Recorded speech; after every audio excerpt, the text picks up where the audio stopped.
Alors, je m'appelle Mariama Silla, je suis comédienne. J'ai fait ma formation à l'ESSAD, qui était à l'époque la Haute École d'Art Dramatique à Genève, une section du Conservatoire de musique de Genève. Et j'en suis sortie il y a bientôt 18 ans. Depuis, j'exerce comme comédienne à Genève. Jean et Béatrice, ce sera ma première mise en scène, ma première vraie mise en scène, on va dire. J'ai fait des petites choses. J'ai fait notamment la saison dernière au théâtre Amstramgram mis en scène une petite forme, une brioche des mioches pour les petits des 5 ans. C'était une très bonne expérience. Et donc Jean et Béatrice, ce sera ma première vraie mise en scène. C'est Aline Gamper qui est venue me faire cette confiance de monter un spectacle pour sa première saison, parce qu'elle pensait que c'était le moment pour moi et qu'elle avait envie que je le fasse. Et je relève le défi avec plaisir. Dans ce théâtre, je pense que c'est un bel endroit pour faire une première mise en scène. C'est un théâtre intime, euh, un plateau qui demande pas une structure et enfin une grosse machinerie, un gros décor et des grosses choses. Donc voilà, j'ai choisi un texte qui s'accorde avec l'intimité du lieu.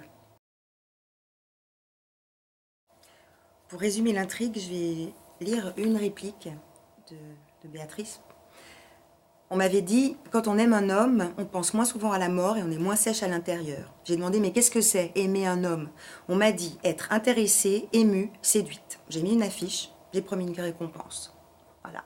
L'histoire, c'est Béatrice qui cherche un homme et qui met une petite annonce.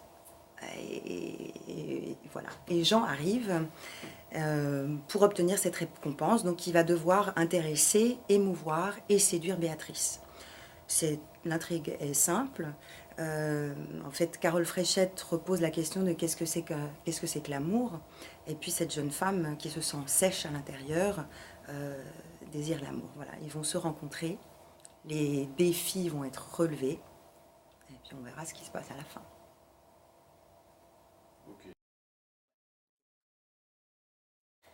Jean et Béatrice, c'est un conte contemporain.